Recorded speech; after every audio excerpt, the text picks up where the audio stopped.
Hello friends, मैं हूं रविंदर कुमार यादव और आप सभी को हमारे YouTube channel Ravinder study point पर स्वागत है। दोस्तों, आज की वीडियो में हम क्लास 8 मैथ एनसीईआरटी चैप्टर 2.2 का सभी सवाल को इस वीडियो में सोल्व करने वाले हैं। तो आप सभी से एक छोटा सा रिक्वेस्ट है, अगर आप हमारे चैनल पर नए हैं तो आप हमारे चैनल को सब्सक्राइब करिए, वीडियो को भी लाइक करिए और इस वीडियो का लिंक को अपने दोस्तों के व्हाट्सएप ग्रुप या फेसबुक ग्रुप में या इंस्टाग्राम में शेयर कीजिए ताकि वो हमारे चैनल से जुड़ सके और हमारी वीडियो को देख सके। ठीक है, तो चलिए वीडियो को शुरू करते हैं। मैंने पिछली वीडियो में 2.1 का सभी सवालों को कॉन्सेप्ट के साथ आपको बताया है, तो चलिए इस वीडियो को शुरू करते हैं।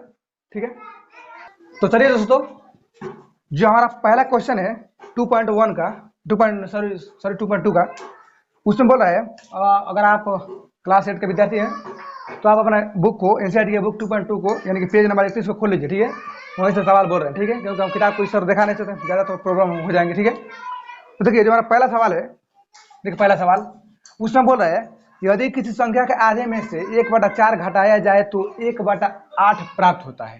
ठीक है, बोला यदि किसी संख्या में से 1/4 घटाया जाता है तो हमको 1/8 प्राप्त होता है। इसका मतलब क्या हुआ, एक हमको संख्या मालूम नहीं है कि संख्या हमारा क्या है, तो हमको मानना पड़ेगा संख्या हमारा। ठीक है, हम यहाँ पर मान लेते हैं कि माना कि, ठीक है, माना कि संख्या बराबर x। ठीक है, मैंने संख्या को देखिए x मान लिया और बोल रहा है कि संख्या के आधे में से, तो देखिए किसी भी संख्या का आधा तब होता है जब हम उसके बाटा में दो देते हैं, यानी कि 2 से हम उसको भाग देते हैं। तो हम x में 2 से भाग देंगे। ठीक है, x/2 कर देंगे। बोल रहा है कि किसी संख्या के आधे में से 1/4 घटाया जाता है तो हम x/2 हो गया, हमारा x का आधा हो गया 1/2। अब इसमें से क्या करेंगे, हम 1/4 घटाएंगे। ठीक है, और हमारा क्या मिल रहा है, हमारा 1/8 मिल रहा है। हमारा समीकरण बन गया, उसको हम हल कर देंगे, हमारा आंसर आ जाएगा। बस x का मान हमको लाना है, माना कि संख्या बराबर x, यानी कि x माना जाएगा तो संख्या आ जाएगा। बहुत इजी सवाल है। ठीक है, देखिए हम क्या करेंगे, x/2 बराबर 1/8, ये इधर माइनस में, इधर जाएगा तो प्लस में। ठीक है, 1/4। ठीक है, इसका हम लॉसा लेंगे और क्या हो जाएगा, 8 का मैं आपको सिखा देता हूँ। 2 से 4 बार में जाएगा, 2 बार में जाएगा, फिर ये 2 से कितने बार में जाएगा, 2 बार में, 1 बार में, 2 4 से 8 होगा। ठीक है, हमारा लघुत्तम जो 8 हो जाएगा, 8 से 1 हो जाएगा, ये क्या हो जाएगा, हमारा 2 हो जाएगा। ठीक है ना, यानी कि x/2। ठीक है, क्या लिखे हम यहाँ पर, x/2 प्लस 2 1 3 x/2 बराबर 2 1 3 बटा में हमारा हो जाएगा 8। ये 2 से कट जाएगा 4 बार में, यानी कि हमारा x का मान क्या आ जाएगा, 3/4। हमारा पहला क्वेश्चन का आंसर है, यानी कि हमारा क्या हो जाएगा, हमारा संख्या बराबर हमारा क्या हो जाएगा, 3/4। क्या हमारा x मैंने माना शुरू में माना कि संख्या बराबर x, तो हमारा x का मान आ गया 3/4, यानी कि हमारा संख्या जो है 3/4 होगा। ठीक है, अगर हम इसमें से, ठीक है, अगर हम इसके आधा करेंगे, इसका आधा करेंगे और इसमें से 1/4 घटाएंगे तो हमारा 1/8 आ जाएगा। ठीक है, ठीक है ना। तो देखिए हमारा जो दूसरा क्वेश्चन है, मैं दूसरे क्वेश्चन की तरफ बढ़ता हूँ। देखिए नंबर 2 का क्वेश्चन देखो, उसमें बोल रहे हैं यदि किसी आयत की लंबाई और चौड़ाई का अंतर, ठीक है, 5 मीटर हो और परिमिति 110 मीटर हो तो लंबाई और चौड़ाई ज्ञात कीजिए। ठीक है ना। देखिए एक आयत, देखिए आयत क्या होता है, देखिए आयत एक ऐसी आकृति होती है, आयत एक ऐसा बहुभुज है जिसके आमने सामने की भुजा क्या होती है, बराबर होती है। ठीक है ना, ये इसके बराबर होगा और ये इसके बराबर होगा। ठीक है ना, तो आयत की लंबाई है, ठीक है ना, लंबाई और चौड़ाई का जो अंतर है 5 मीटर का। ठीक है ना, तो हमको दिया नहीं है लंबाई और चौड़ाई क्या है। ठीक है, अंतर सिर्फ उसका अंतर दिया है। ठीक है, इन 2 नंबर क्वेश्चन देखिए, यहाँ पर मान लेंगे हम, माना कि आयत का लंबाई बराबर x मीटर, यहाँ पर मान लेंगे हम। ठीक है, और यहाँ पर मानेगा हम चौड़ाई बराबर हम y मान लिए यहाँ पर। ठीक है ना, देखो लंबाई अलग होता है, चौड़ाई अलग होता है, इसे हम x मान लिए लंबाई को और चौड़ाई को मान लिए y। ठीक है, अब देखिए हमारा क्या बोल रहा है प्रश्न से, हमारे प्रश्न में क्या बोल रहा है, बोला है आयत की लंबाई जो है और उसका चौड़ाई जो है, उसका जो अंतर है वो 5 मीटर है। ठीक है, तो आप सभी जानते हैं कि जो लंबाई होता है बड़ा होता है और चौड़ाई जो होता है छोटा होता है, क्योंकि जो लंबा होगा वही तो लंबाई होगा, जो छोटा होगा, जो लंबाई तो छोटा होगा यानी कि चौड़ा होगा, इनको चौड़ाई बोलेंगे। ठीक है, तो जो हमारा आयत का लंबाई है यानी कि x है, तो हम इसमें से इसको माइनस करेंगे, इसमें से इसको नहीं करें। ठीक है ना, क्यों, क्योंकि लंबाई लंबा होता है और लंबाई में से चौड़ाई घटाएंगे। ठीक है ना, यानी कि हमारा x माइनस वाई आ दिया है 5। ठीक है ना, तो यहाँ पर क्या करेंगे, हमारा समीकरण हमारे देखिए x बराबर 5 प्लस हमारा y हो जाएगा, इसको हम इधर भेज देंगे तो। ठीक है ना, समीकरण 1 हो गया हमारा x का मान इतना आ गया, हमारा x का मान। ठीक है ना, अब देखिए अगली बार क्या बोला है, और परिमिति 110 मीटर है। ठीक है ना, हमारा जो परिमाप है, ठीक है, परिमाप वो हमको दिया है 110 मीटर, परिमाप बराबर 110 मीटर। देखो मैं आपको बताता हूँ, जो आयत का लंबाई क्षेत्रफल होता है, क्षेत्रफल क्षेत्रफल जो होता है वो होता है लंबाई गुणा चौड़ाई, ठीक है ना, लंबाई गुणा चौड़ाई। और जो होता है हमारा परिमाप, परिमाप और परिमिति एक ही चीज, ठीक है ना। परिमाप वो हमारा क्या होता है 2 इंटू लंबाई और प्लस चौड़ाई, ठीक है ना, 2 इंटू लंबाई प्लस चौड़ाई होता है। तो हमारा जो परिमाप है ना, परिमाप हमारा 110 मीटर दे दिया है, तो परिमाप का फॉर्मूला यहाँ पर परिमाप की जगह पर बैठा देंगे, यानी कि 2 और लंबाई हमारा कितना दिया, लंबाई हमारा x है, ठीक है, और जो चौड़ाई है वो y है, y हमारे दे देंगे और बराबर में 110 हो जाएगा, ठीक है ना। बहुत आसान सवाल है। और दोस्तों इसको हम कटा देंगे, 55 हमारा कट जाएगा, यानी कि x प्लस वाई बराबर हमारा क्या हो जाएगा 55, हमारा समीकरण 2 है, ठीक है ना। और यहाँ पर लिखेंगे हम इसका मान अगर इसमें x का मान अगर इसमें रख देंगे, ठीक है, रख सकते, ठीक है, समीकरण 1 का मान समीकरण 2 में रखने पर, ठीक है ना, हम इसका मान इसमें रख देंगे, समीकरण वो है हमारा 2 है, तो इसका मान इसमें रख देंगे, ठीक है ना। तो हमारा x का जो मान है वो क्या दिया है 5 प्लस वाई, x जगह रखेंगे हम x की जगह पे 5 प्लस वाई, इसका मान हुआ हमारा 5 प्लस वाई, ठीक है ना, हमारा वाई वाला से फिर एक बार दिया है तो वाई हो जाएगा यहाँ पर 55 हो जाएगा, ठीक है ना, यानी कि 5 प्लस 2y बराबर हमारा क्या हो जाएगा 55, यानी कि हमारा 2y बराबर 55, ये प्लस में इधर जाएगा तो माइनस में हो जाएगा, यानी कि 2y बराबर क्या जाएगा हमारा 50 हो जाएगा, 2 से कटेगा कितने बार में 25 बार में, यानी कि हमारा y बराबर क्या होगा 25 हो गया, ठीक है ना। y का जो हमारा मान है वो 25 आ गया। अब यहाँ पर लिखेंगे हम y का मान समीकरण 1 में या दोनों किसी में रख देंगे, समीकरण 1 में रख देंगे हम। देखिए क्या दिया हमारा समीकरण 1, x बराबर 5 प्लस वाई, ठीक है ना, यानी कि x बराबर 5 प्लस वाई का मान कितना है हमारा 25 है, यानी कि x बराबर क्या हो जाएगा हमारा 30 हो जाएगा, ठीक है ना। देखिए जो हमारा y का मान 25 है, x का मान 30 आ गया, यानी कि क्या हो गया हमारा क्या माना है कि माना कि लायत की लंबाई बराबर क्या है, यानी कि लंबाई x बराबर हमारा क्या आ गया 30 आ गया है, लंबाई हमारा 30 आ गया, और जो चौड़ाई है यानी कि y है क्या गया है 25, तो हमारा यही क्या हो जाएगा आंसर हो जाएगा, लंबाई 30 और चौड़ाई 25, ठीक है। अगर आप चाहे तो इसका स्क्रीनशॉट ले सकते हैं, ठीक है, तो आप ले लीजिए स्क्रीनशॉट। चलिए फ्रेंड्स अब हम तीसरे सवाल की तरफ बढ़ते हैं। जो तीसरा हमारा जो सवाल है वो बहुत ही इजी है, ठीक है ना। पहले हम क्या करते हैं इसको साफ कर दो, ठीक है, आप वीडियो को पॉज करके आपको इसका स्क्रीनशॉट ले सकते हैं, या अगर आप वीडियो को साथ साथ देख रहे हैं तो एक कॉपी ले लीजिए उस पर नोट कीजिए, ठीक है ना। जो तीसरा हमारा सवाल है वो बहुत ही इजी है, ठीक है ना, बहुत ज़्यादा इजी है, और आप चाहें तो खुद से भी बना सकते हैं, अगर आप अदरवाइज आप इस वीडियो को देखिए, ठीक है। तो देखिए जो तीसरा नंबर क्वेश्चन है, देखिए उसमें क्या बोल रहे हैं 3 नंबर, देखिए उसमें बोल रहा है, ठीक है, देखिए चीनी के मूल्य में 25% की वृद्धि होने पर अब 1 किलोग्राम चीनी, ठीक है ना, चीनी के मूल्य में 25% की वृद्धि होने पर अब 1 किलोग्राम चीनी का मूल्य 32 रुपया है, ठीक है, 32 रुपया है। तो प्रारंभ में चीनी का मूल्य कितना था, ठीक है, सॉरी यहाँ पर मैंने 1 लिख दिया, यहाँ पर 3 होगा, इससे कोई लेन देन नहीं, ठीक है ना, आपको सवाल से मतलब है, ठीक है। चीनी के मूल्य में देखो 25% वृद्धि हो रही है, ठीक है ना, बढ़ोतरी हो रही है, और पहले जो वृद्धि होने पर अब 1 किलोग्राम चीनी क्या हो रहा है 32 रुपये का मिल रहा है। तो चीनी का पहले दाम क्या था, पहले मैंने 25% बढ़ा जब चीनी का मूल्य, तो 1 किलो का दाम 32 रुपया हो गया, तो पहले क्या था ये हमको निकालना, ठीक है ना, ठीक है। तो हम यहाँ पर मान लेंगे, ठीक है ना, माना कि प्रारंभ में चीनी का मूल्य, ठीक है, हमारा x मान लो हो जाए x हो गया, ठीक है ना, मैंने प्रारंभ में चीनी का मूल्य मैंने मान लिया x था, ठीक है।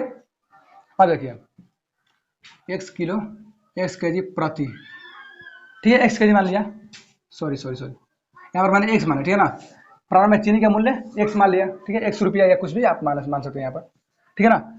माना कि प्रारंभ में चीनी का मूल्य x मैंने मान लिया, उसके बाद देखिए क्या बोला है 25% की वृद्धि होने पर अब 1 किलोग्राम चीनी 32 रुपये का मिल रहा है, ठीक है ना। तो हमारा क्या ये हमारा x है, प्रारंभ में हमारा चीनी का मूल्य x था, अब क्या हो रहा है कि इसी का 25% हम बढ़ाएंगे, तो प्लस x का 25%, ठीक है, x का 25% बढ़ा रहे हैं, जब हम x का प्रतिशत बढ़ा रहे हैं तो हमारा हो जा रहा है 32 रुपया, ठीक है ना, यानी कि x प्लस x गुणे 25/100, ठीक है, हमारा का मतलब गुणा होता है 25 लिख दिया, और परसेंट का मतलब हमारा 100 होता है, ठीक है, और बराबर हमारा 32 लिख देते हैं हम, या 4 हो जाएगा, 4 में कट जाएगा, यानी कि x प्लस x/4 बराबर हमारा क्या हो जाएगा हमारा 32, इसका लॉस रहते हैं लॉस, यानी कि 4x हो जाएगा, ठीक है ना, और यहाँ पर हमारा x हो जाएगा, यहाँ पर क्या हो जाएगा हमारा 32, बहुत इजी क्वेश्चन है, ठीक है। तो 4x और x यहाँ पर क्या हो जाएगा हमारा 5x बराबर 32 ये भागा में जब बराबर को हो जाएगा तो गुणा हो जाएगा, ठीक है। यानी कि 5x बराबर 4 दूनी 8 और 4 12, ठीक है ना।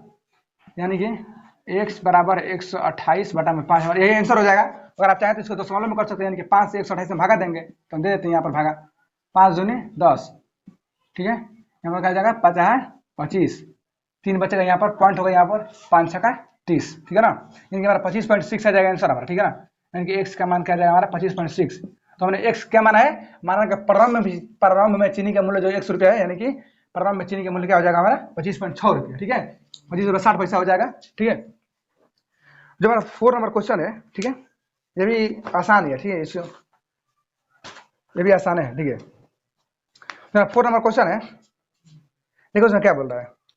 बोला है दो विभिन्न मूल्य वाली कॉलमों 35 कॉलमों का मूल्य 60 रुपये है। यदि एक सस्ती कॉलम का मूल्य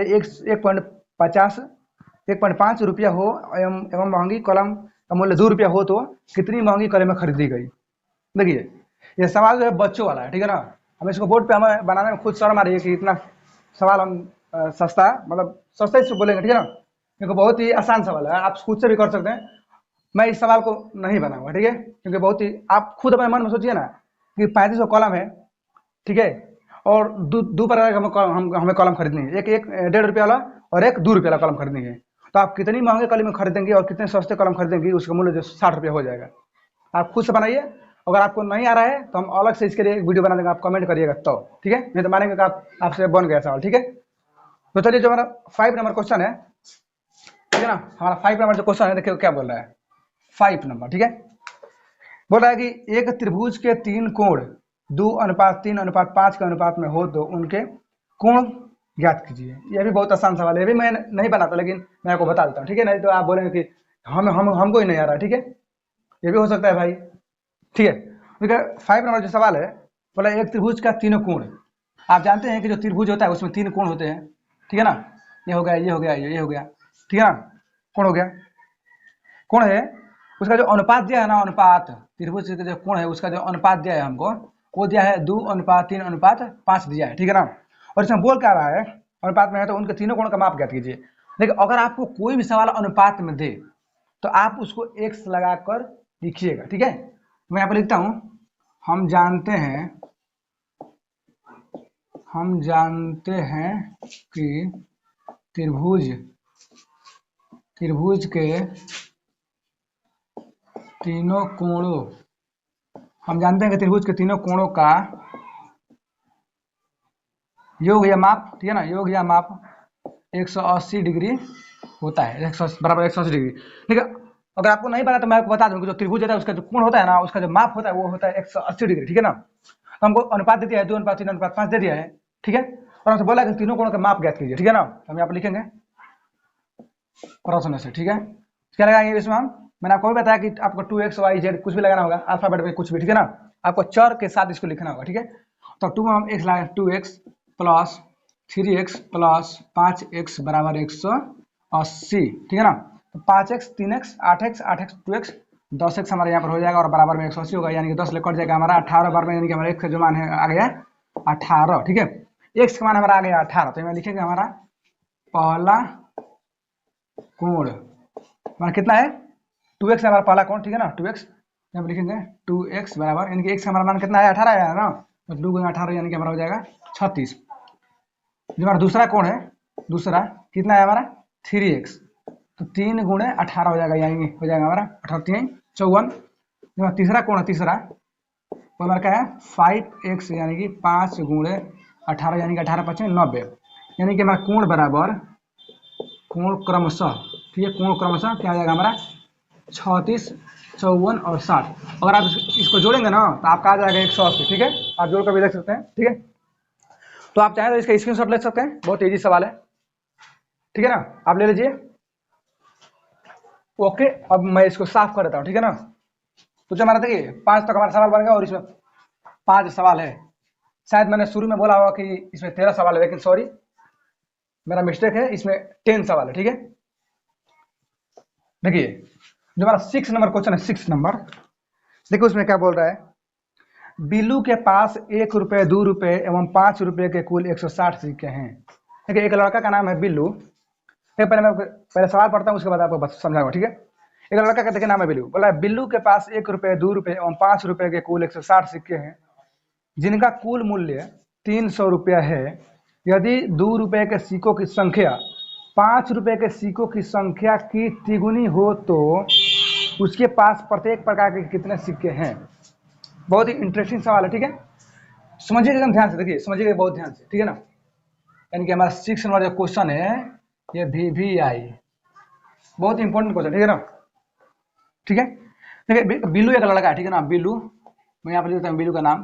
बिल्लू एक लड़का है, इसके पास क्या है, 1 रुपये का सिक्का है, 2 रुपये का है और 5 रुपये का सिक्का है। इसके पास 3 प्रकार के सिक्के हैं, ठीक है ना। और सिक्के की जो संख्या है, सिक्के की संख्या है यहाँ पर लिखेंगे हम, सिक्कों की संख्या बराबर 160, ठीक है ना। देखो बिल्लू के पास 1 रुपया और 2 रुपया और 5 रुपये का सिक्का है, लेकिन कितना है, 160 वो सिक्का है कुल मिलाकर। अभी हमें ये पता नहीं है कि 1 रुपये का सिक्का कितना है, 2 रुपये का सिक्का कितना है और 5 रुपये का सिक्का कितना है, ठीक है ना। इसी बात बोल रहा है सवाल में, 160 सिक्के हैं जिनका कुल मूल्य 300 रुपये है और जो इसका मूल्य है क्या है, 300 रुपया है, ठीक है ना। तो और उसके बाद बोला है यदि 2 रुपये के सिक्कों की संख्या 5 रुपये के सिक्कों की संख्या की तिगुनी हो, जो हमारा 2 रुपये का सिक्का की संख्या है वो इसके सिक्के की संख्या के है तिगुनी है। तो पहले मानेंगे हम यहाँ पर, माना कि यहाँ पर लिखेंगे, देखिए पहले लिखेंगे हम कुल मूल्य जो हमारा कितना है, पहले यहाँ पर लिख देता हूँ, कुल मूल्य हमारा क्या है, 300 रुपये है, ठीक है। और सवाल में क्या बोला है हमारा, यदि 2 रुपये के सिक्कों की संख्या 5 रुपये के सिक्कों की संख्या की तिगुनी हो, ठीक है ना। देखिए माना कि 5 रुपये की सिक्कों की, ठीक है ना, 5 रुपये के सिक्कों की संख्या बराबर मतलब क्या हो जाएगा हमारा x, ठीक है ना। अच्छा आपको ये समझ में आ रहा है कि मैं पहले 5 को क्यों मान रहा हूँ, माना कि 5 रुपये के सिक्कों की संख्या बराबर x में मैं 2 का क्यों नहीं मार रहा हूँ, मैं 1 का क्यों नहीं मार रहा हूँ, ठीक है। ये मैं बताता हूँ। क्वेश्चन बोला है कि जो 2 रुपये के सिक्कों की संख्या है, 2 रुपये के सिक्कों की संख्या वो 5 रुपये के सिक्कों की संख्या का तिगुना है। जब हम इसको मानेंगे तभी तो इसका तिगुना करेंगे 2 रुपये वाला, ठीक है। बिना मान तो कर नहीं सकते हैं, ठीक है ना। तो 5 रुपये सिक्के मैंने x मान लिया, तो 2 रुपये की सिक्कों की संख्या हमारा क्या हो जाएगा, हमारा जब 5 रुपये का सिक्के की संख्या x है तो हमारा क्या हो जाएगा, हमारा हो जाएगा 3x, ठीक है। 5 रुपये की संख्या x और 2 रुपये की संख्या 3x हो जाएगा हमारा, ठीक है। तो हमारा 1 रुपये की संख्या कितना होगा, देखिए हमारा 5 रुपये की सिक्के की संख्या है, ये हमारा 2 रुपये की सिक्के की संख्या है, लेकिन हमारा 1 रुपया कैसे निकलेगा, क्या करेंगे हम, हमारा कुल जो सिक्के की संख्या है हमारा 160 है, तो हम इसमें से इन दोनों को घटा देंगे, हमारा 1 रुपये का निकल जाएगा, ठीक है। यहाँ पर लिखा 1 रुपये की सिक्कों की संख्या, ठीक है ना, संख्या बराबर हमारा क्या हो जाए 160 माइनस 4x। आप समझ रहे हैं, मैं ऐसा करता हूँ, ठीक है ना। अच्छा देखिए ये तो हमारा संख्या हो गया 1 रुपये, 5 रुपये का, 2 रुपये का, 1 रुपये का, और जो इसका मूल्य है वो कितना है 300 रुपये, ठीक है ना। देखिए यहाँ पर हम क्या करेंगे, हम x plus 3x plus 160 minus 4x, देखिए मैंने यहाँ पर लिख दिया, ठीक है ना। अब देखिए आप बराबर 300, देखिए अब क्या करना है, ये 5 रुपये की संख्या है तो मैं इसमें 5 से गुणा करूंगा, ये 2 रुपये की संख्या है तो मैं इसमें 2 से गुणा करूंगा, ठीक है। ये कितना का है, 1 रुपये का है, तो 1 से गुणा करें या ना करें, लेकिन मैं कर देता हूँ यहाँ पर, ठीक है ना। अब देखिए इसमें बनाएंगे हम, ये हो जाएगा हमारा 5x, ये हो जाएगा हमारा 3 दूनी 6x प्लस 160 माइनस 4x बराबर 300, ठीक है। उसके बाद हमारा हो जाएगा 5x और 6x का हमारा हो जाएगा 11 में 4 करेगा तो हमारा क्या हो जाएगा 7x प्लस 160 बराबर 300, ठीक है ना। उसके बाद हमारा क्या हो जाएगा, हमारा 7x बराबर 300 माइनस 160, यानी कि 7x बराबर 140, 7 दूनी 14 यानी 20 हो जाएगा हमारा। x बराबर में क्या आ गया हमारा 20 आ गया, देखिए हमारा x का मान 20 आया, यानी कि हमारा क्या हो जाएगा हमारा, और यहाँ पर लिखेंगे हम 5 रुपये की सिक्कों की, हम सभी बैठा देंगे जो समीकरण है, 5 रुपये का x है, x का मान हमारा आ गया हमारा 20, यानी कि जो 5 रुपये का सिक्का है वो 20 को है, ठीक है। सिकोक संख्या पर क्या हो जाएगा हमारा एक्स यानी कि 20। और यहाँ पर लिखेंगे हम 2 रुपये का सिकोक संख्या हमारा कितना है हमारा 3x है ना 3x, तो 3 गुणे यहाँ पर हमारा 20 हो जाएगा, यानी कि हमारा 60 हो जाएगा। और 1 रुपये का कितना है तो 160 माइनस 4x है, ठीक है ना, यानी कि 160 माइनस 4 गुणे 20 यानी कि 160 माइनस 80 यानी कि 80। ये क्या जाएगा हमारा 60 हमारा 20 से 60 80। आप इसमें 5 से गुणा कीजिए, इसमें 2 से गुणा कीजिए और इसमें 1 से गुणा कीजिए, आपका 300 रुपया आ जाएगा। करेक्ट। तो चलिए हम 7 नंबर क्वेश्चन की तरफ बढ़ते हैं। ठीक है, देखिए जो 7 नंबर क्वेश्चन देखो उसमें क्या बोल रहा है। ठीक है, बोल रहा है पिता ने अपने 3 संतानों के बीच अपनी संपत्ति का बंटवारा 1:2:3 के अनुपात में करता है, अपने लिए 1 लाख रुपया रखता है। यदि उसकी कुल संपत्ति 2.5 लाख रुपया हो तो प्रत्येक संतान को हिस्से में कितना मिला। ये भी बहुत ही सवाल है, लेकिन मैं आपको बताऊंगा। ठीक है, देखिए 7 नंबर क्वेश्चन बहुत ही आसान है, बच्चों का सवाल है। ठीक है ना, देखिए अगर मान लीजिए कि मैं किसी का पिता हूँ, ठीक है, मैं किसी का पिता हूँ और मेरे 3 संतान है मान लीजिए कि, और मेरे पास 2.5 लाख रुपया है। मैंने 1 लाख रुपया खुद के लिए रख लिया मान लीजिए कि अपने खर्चे पानी, मैं भाई कैसे जीऊँगा। ठीक है ना, मेरे मान लीजिए 3 संतान है, ठीक है, मैं अपने लिए 1 लाख रुपया रख दिया मैंने, और मेरे पास 2.5 लाख रुपया है, तो मेरे पास कितना पैसा बचा 1.5 लाख रुपया। ठीक है ना, और उसको मैंने अपने लड़कों में, हमारे 3 लड़के हैं, मैंने उसको 1:2:3 के अनुपात में मैंने 3 लड़कों को बांट दिया, तो प्रत्येक लड़कों को कितना कितना हिस्सा मिलेगा, वही मैं यहाँ पर समझा रहा हूँ आपको। ठीक है ना, देखिए मैं यहाँ पर लिखूंगा यहाँ पर पिता का कुल संपत्ति। ठीक है, यहाँ पर कुल संपत्ति पर क्या हो जाएगा हमारा 2.5 लाख रुपया है, 1 2 3 4 2.5 लाख रुपया हमारा 2.5 लाख। ठीक है ना, यहाँ पर लिखेंगे हम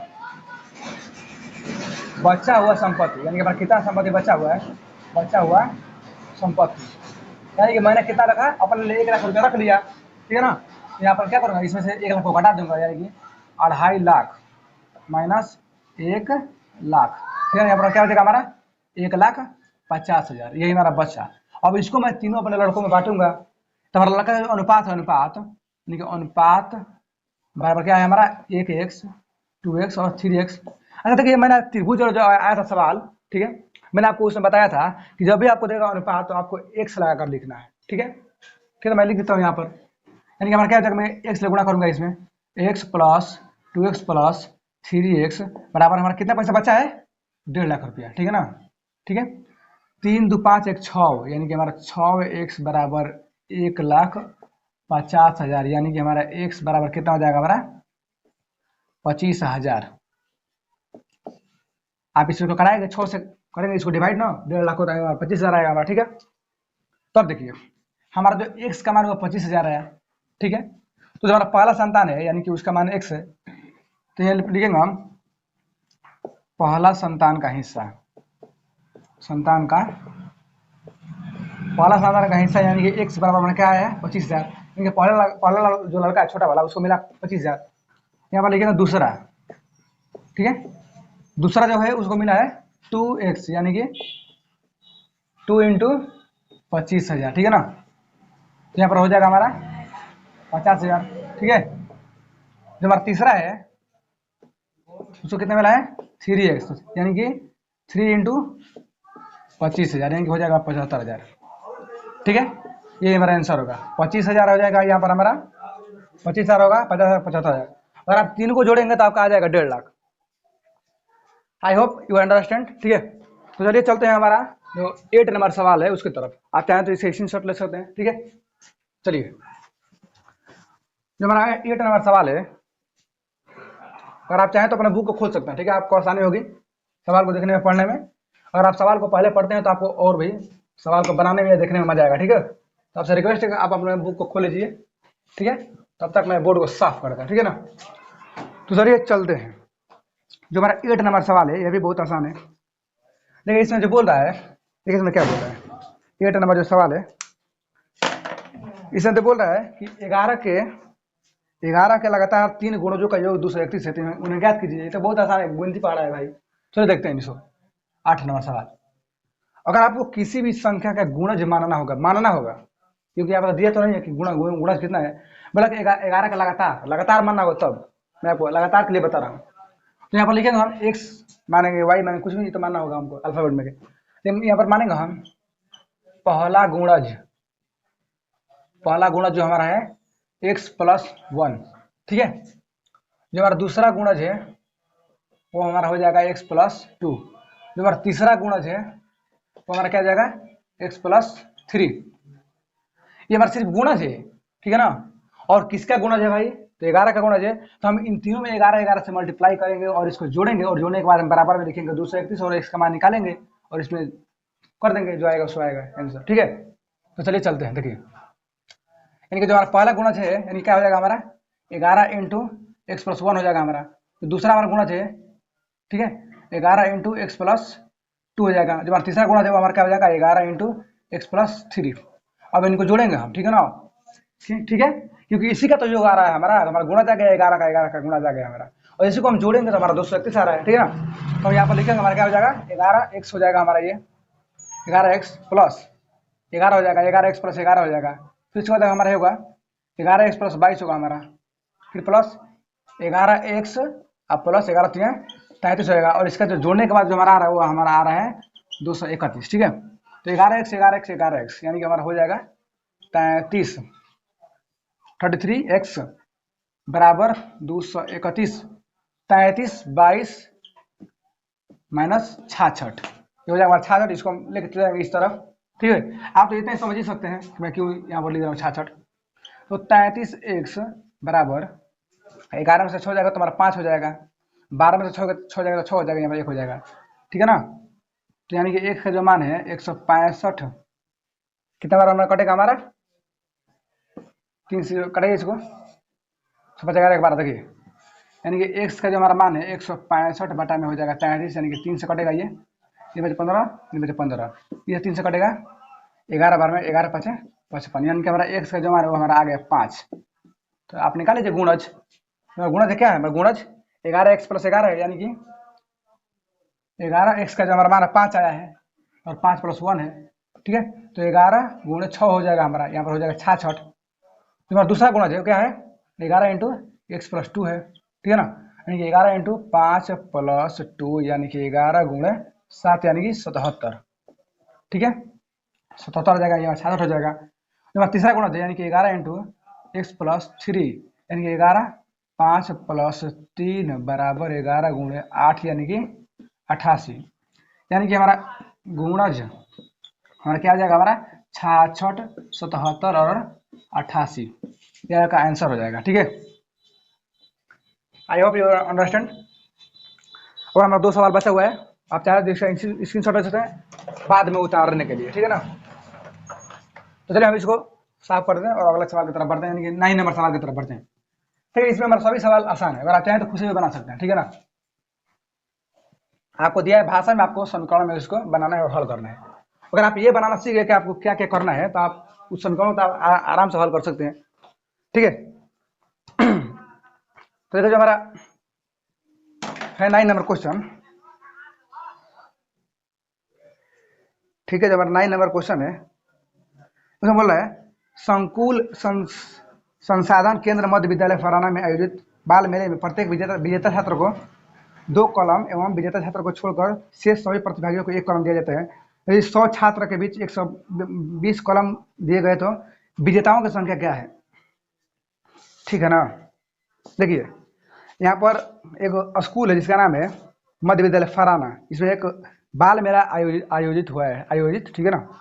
तो उसमें जो छात्र विजयी घोषित हुए हैं उनको 2 कलम दिया गया है और उनको छोड़कर जो शेष प्रतिभागी हैं उनको 1 कलम दिया गया है, ठीक है ना। और जो कुल छात्र हैं वो 100 गो छात्र हैं और जो हमारा कॉलम बताया है वो 120 को बताया है। तो बोल रहा है कि जो विजेता है वो कितने हैं, ठीक है। तो यहाँ पर मान के बनाएंगे इसको भी। यहाँ पर हम लिखेंगे हम 9 नंबर क्वेश्चन में माना कि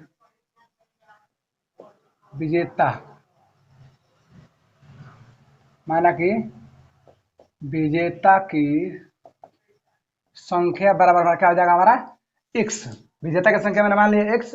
उसके बाद हम लिखेंगे हम शेष जो हमारा छात्र है क्या जाएगा हमारा, अच्छा कुल छात्र कितने हैं 100 छात्र हैं। तो जब विजेता की संख्या x हो गई तो हमारा शेष कितना हो जाएगा अगर हम 100 में से x को घटाएंगे तो हमारा हो जाएगा ये विजेता हो गया, तो शेष हो गया, क्योंकि हमारा 100 में से x घटाएंगे तो हमारा आ जाएगा शेष, क्योंकि विजेता x है तो इसमें से घटाएगा आ जाएगा। आप समझ सकते हैं इतना, ठीक है। ठीक है, हमारा शेष हो गया और विजेता हो गया। उसके बाद जो विजेता है उसको 2 कॉलम दिया गया है, तो हम इसमें 2 से गुणा करेंगे, और जो शेष है उसको 1 कॉलम दिया गया है, हम इसमें 1 से गुणा करेंगे, इसमें 2 से गुणा करेंगे, ठीक है। यानी कि 2 गुणा x और प्लस 100 माइनस x, इसमें 1 से गुणा करेंगे तो कुछ भी नहीं होगा, छोड़ देंगे इसी तरह इसको, बराबर 120, यानी कि 120 कॉलम बांटा गया है, ये कॉलम की संख्या है, ठीक है ना। उसके बाद देखिए 2x प्लस 100 माइनस x बराबर 120, यानी कि 2x में से x जाएगा तो हमारा क्या हो जाएगा, हमारा x हो जाएगा, और 120 में से अगर 100 घटेगा तो हमारा x का जो मान है वो हमारा आ जाएगा 20, यानी कि x का जो हमारा मान 20 आ गया, यानी कि जो विजेता की संख्या वो हमारा x है, आ गया। हम यहाँ पर लिखेंगे विजेताओं की संख्या, विजेताओं की संख्या यानी कि x बराबर हमारा आ गया 20, यह आपका आंसर हो जाएगा, ठीक है। अब देखेंगे हमारा लास्ट सवाल है, यानी कि 10 नंबर, ठीक है। ये हमारा 10 नंबर जो सवाल क्या बोला है, ये भी बहुत आसान है, ठीक है। बोले रवि के पिता की वर्तमान उम्र रवि की उम्र के तिगुने से 5 वर्ष अधिक है। 5 वर्ष बाद उनकी उम्र का योग जो है 47 वर्ष हो जाता है, तो ये उनकी वर्तमान आयु क्या होगी, ठीक है। तो चलिए सवाल को बनाते हैं, बहुत इजी क्वेश्चन, ठीक है। पहले मैं आपको समझा देता हूं कि ये क्वेश्चन क्या कह रहा है। बोल रहा है कि जो रवि के पिता हैं, उनका जो रवि के जो पिता हैं, उनके पिता के वर्तमान आयु जो है रवि के उम्र के तिगुने से 5 वर्ष अधिक है। तो आपको नहीं बुझा रहा है, लग रहा है कि हम पहले किसको मानेंगे, रवि के उम्र मानेंगे या उसके पिता की उम्र मानेंगे। अगर हम रवि का मानेंगे तभी तो उसके पिता का जो उम्र है तिगुना से 5 वर्ष अधिक, तिगुना से 5 वर्ष अधिक कर देंगे हम, लेकिन उनके पिता का हम पहले कैसे मान सकते हैं भाई, ठीक है। तो पहले हम मानेंगे रवि का वर्तमान आयु, ठीक है, यानी कि वर्तमान